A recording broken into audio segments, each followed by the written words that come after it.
Welcome to The Sound of Economics. I'm Giuseppe Porcaro, and I'm pleased to bring you this podcast from Bruegel, the Brussels-based think tank specialized in economics and economic policy.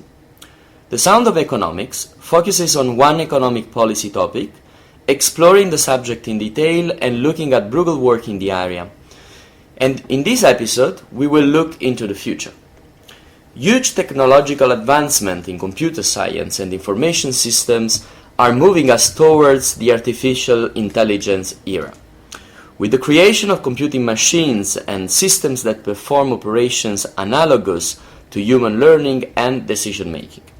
In particular, we will discuss the impact of artificial intelligence on our lives, covering among other issues how the new machine era will affect on employment, regulatory aspects, and policymaking. To discuss that, I'm joined in this episode by 4 guests. I'll quickly introduce them and then we can kick off the conversation. Firstly, I'm honored to host Rob Atkinson, the founder and president of the Information Technology and Innovation Foundation, who came to Brussels from the United States. We have also Anna Byhovskaya, Policy and Communication Advisor at the OECD.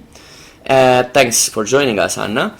And Merja Kyllönen, member of the European Parliament. She commutes to Brussels from rural northern Finland every week, and I'm happy she's with us for this episode. From Bruegel, we have our research fellow, Georgios Petropoulos. Rob, I'll start with you. You've been writing that given the promise that artificial intelligence holds for economic growth and societal advancement, it is critical that policymakers not only avoid retarding the progress of artificial intelligence innovation, but also actively support its further development and use. Could you elaborate more on this statement and explain what, in a nutshell, we should expect from the next potential steps of evolution of artificial intelligence? Sure. Well, thank you for having me. I think the key phrase you said there was evolution. This is an evolutionary process. It's not a revolutionary process.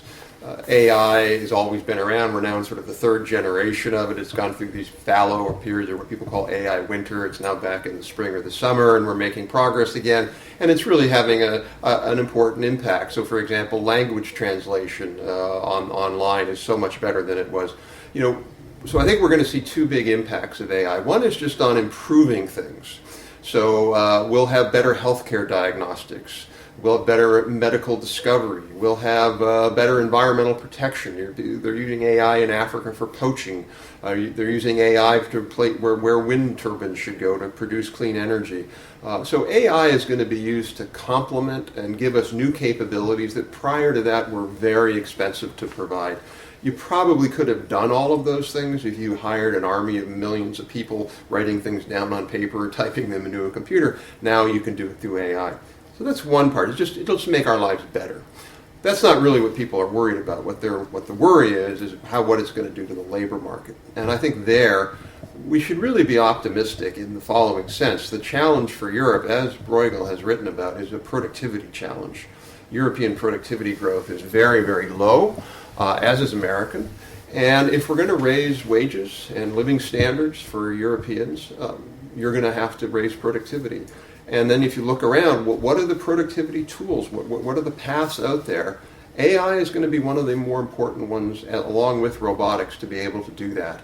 So the old sort of model of just mechanization, if you will, has kind of run its course. Everybody who's mechanized, who could be mechanized, is mechanized. So I think AI and robots are going to play a key role. The question is it going to be so fast that the disruption will be too great and there'll be more disruption than there is creation? I don't believe that's going to be the case. I think things tend to be slower than people believe. They see movies about it, they panic. I think it'll be slower. There will be some disruption, but I think part of the challenges we can talk about is how do we make sure that policymakers put in place the right mechanisms so that workers can make adjustments, whether it's in their company or moving to a different company. Thank you, Rob. But notwithstanding the positive aspect that you point out, there is indeed this kind of widespread perception that artificial intelligence will destroy most jobs. Anna, I turn to you to ask, is that one of these myths to be debunked, as Rob was just mentioning, or something we should be warned about and get ready for? Thank you. I think from a trade union perspective, there are two things to it. We shouldn't be completely ignoring the effects of AI on labor markets. We should be very wary about it. At the same time, we shouldn't believe in alarmist numbers in the same way, because they might create short-term solutions, but at the same time they don't exactly map out what will happen to specific occupations, to tasks within occupations, which with the introduction of AI might be more relevant in some sectors. And we need to talk to both social partners, including trade unions at the firm level, to see what are the changes on jobs and who will really be affected. And here we hear from our members that yes, there are sectors where you might see more displacement coming sooner than later, and this certainly will affect some of the service sector occupations, including commerce and finance. This will include some manufacturing jobs, but then again, and this is where the trade union view on a just transition comes in, you can think about what new occupations can be created. And here we need a strong policy response, and we need technology firms to step up their responsibility when they're developing AI and other new technologies. They need to be careful about the design. They need to talk with workers' representatives, with trade unions, with policymakers, think tanks, scientists. There need to be a clear discussion about the limits of AI, because you can impose limits. You can control the level of adaptation, so to say. You don't need to be careless about it.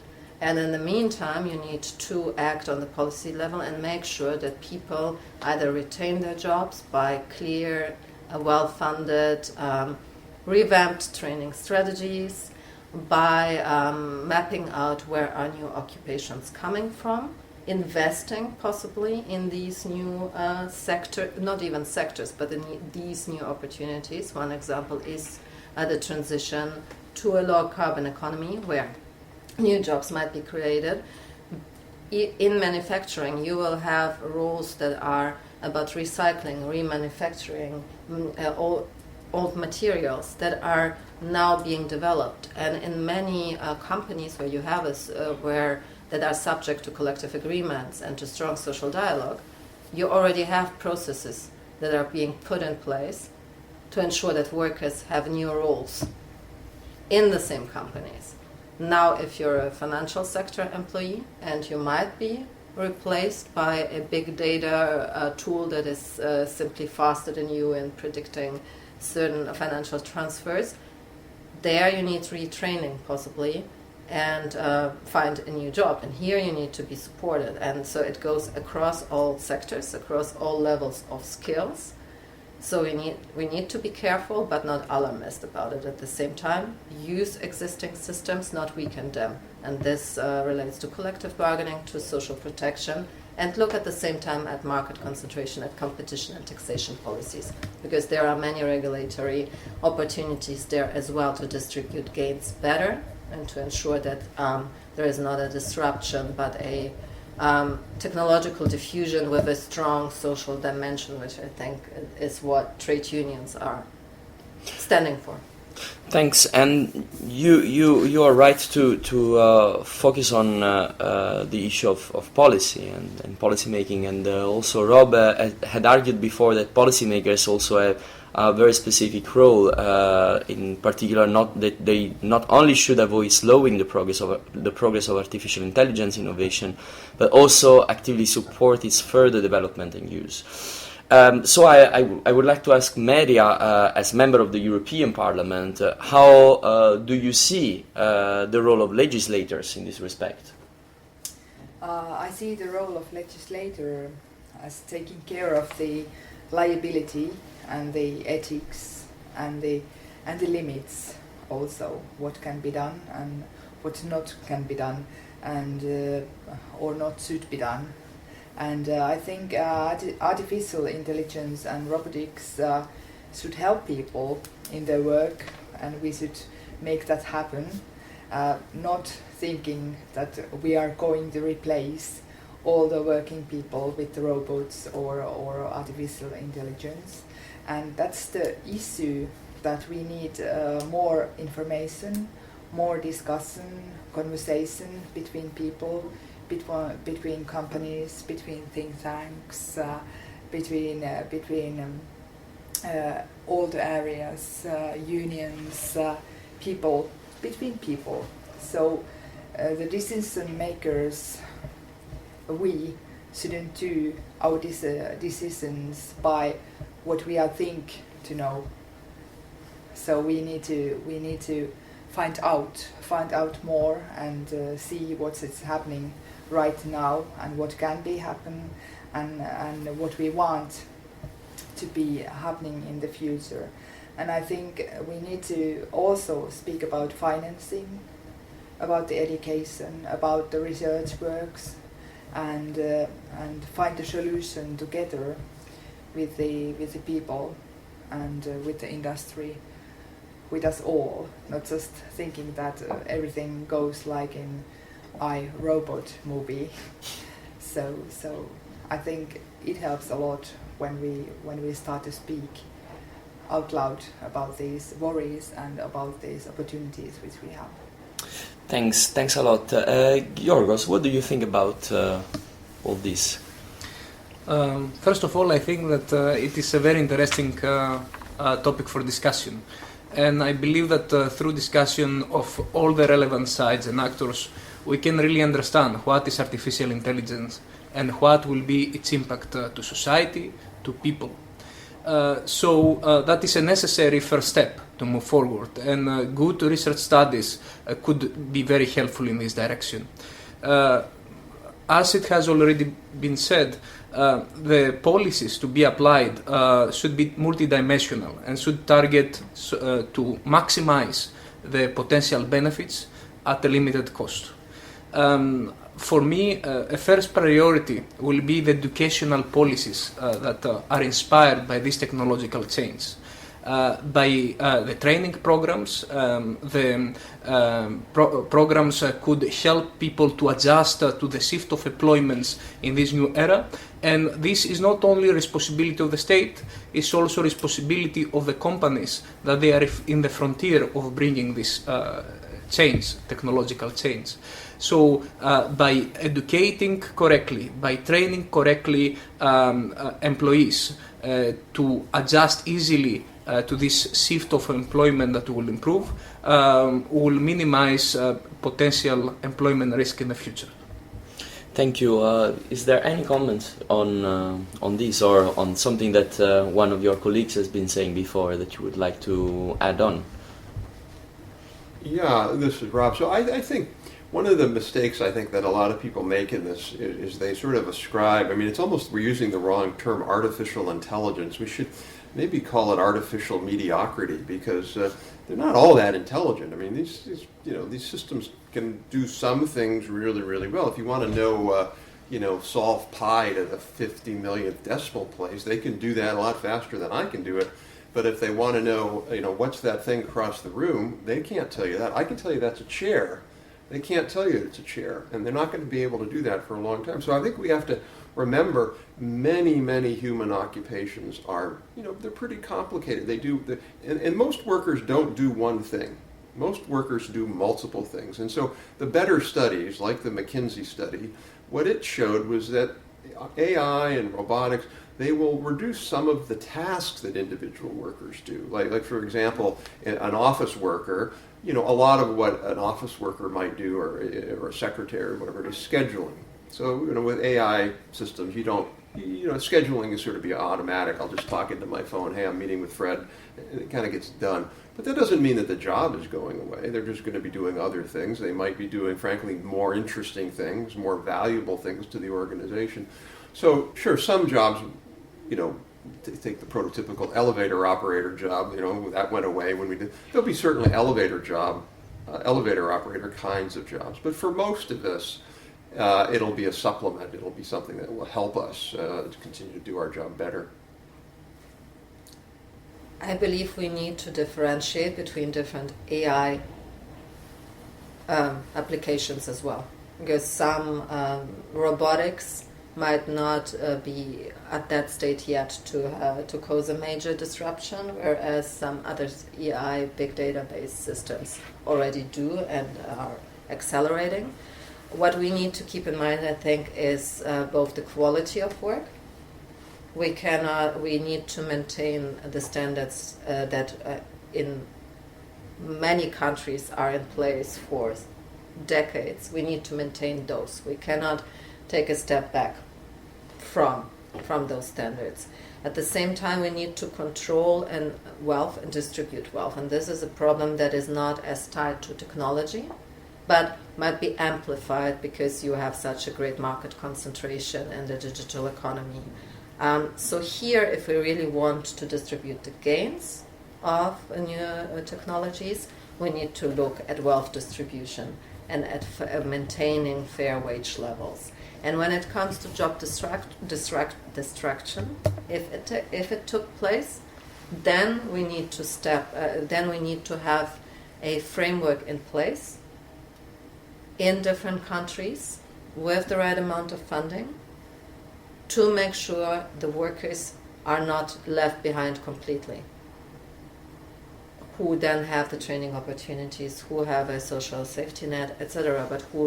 But we need to avoid a discussion about having leisure time and not working at all, because this is, I don't think, what most people want in their life. They still need to have a purpose, and therefore we need to see technology as an empowering tool, as Rob said, that can optimize some aspects in your work, make your work more effective, efficient, make you be able to do new tasks, other tasks. So this is what we need to strive for, and not allow for some companies to completely disrupt sectors and to introduce AI systems without any standards and safeguards. And that's what we need to talk about the design and use of AI and the liability, legal and regulatory standards behind it, because this will lead ultimately to quality jobs.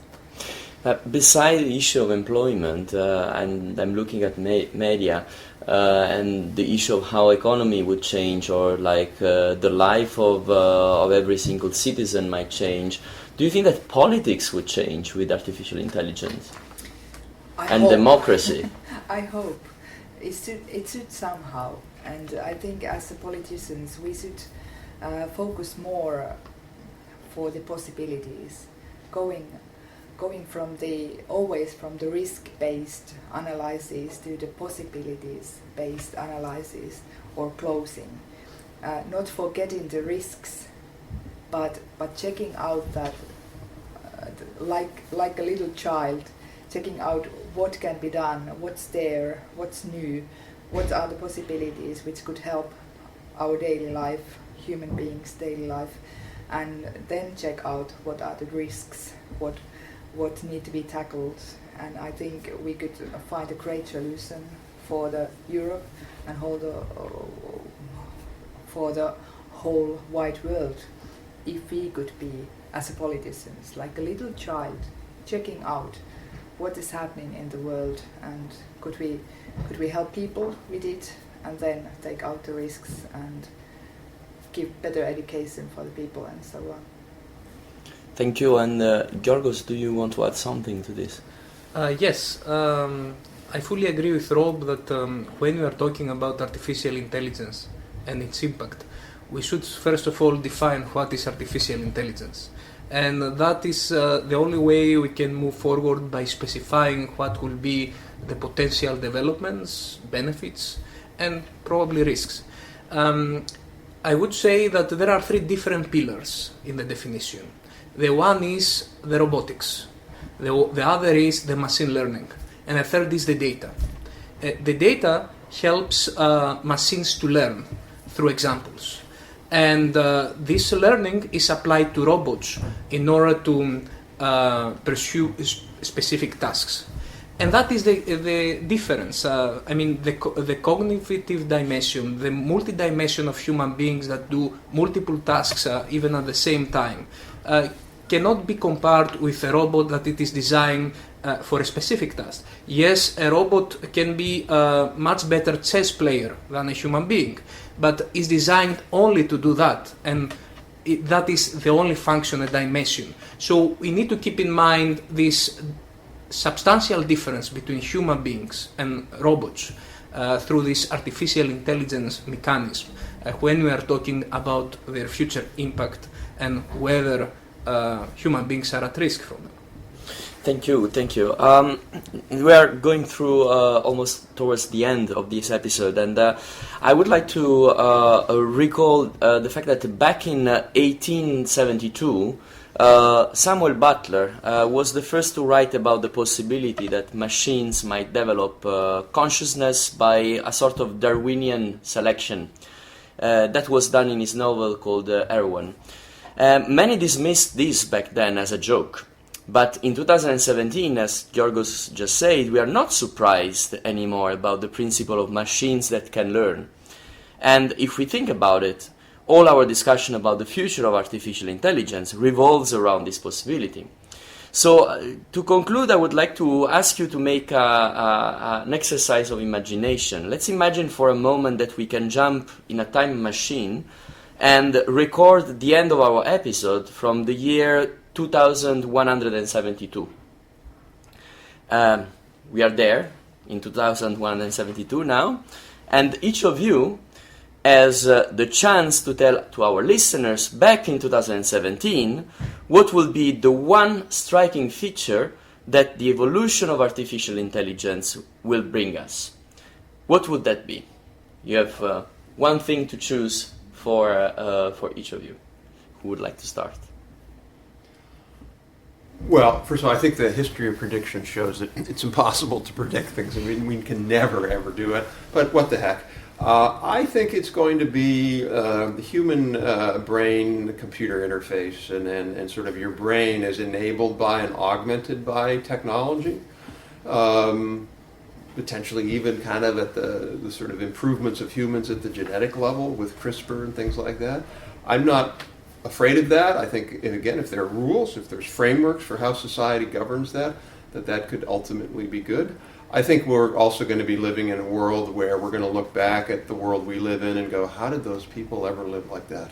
I can't believe there was that much poverty. And by poverty, I mean the middle-class standards of living that we all enjoy.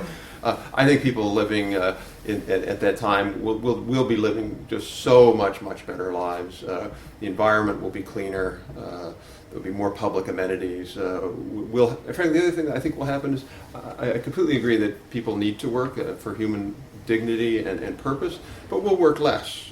We'll have more time. Sort of as Marx at one point famously talked about, you'd be a cow herder in the morning and an artist in the afternoon. There'll be more of that. I think people will be able to pursue their own self-actualization, their own dreams more. A lot of people might want to be artists, musicians, all things like that. Interesting question. Fortunately, I have watched many movies. So I would believe that technology by then will bring more efficiency in job tasks. That means that we will complete some job tasks in much shorter time. That will lead us to undertake more responsibility over other tasks because we will use machines to delegate those tasks in order to perform some particular actions.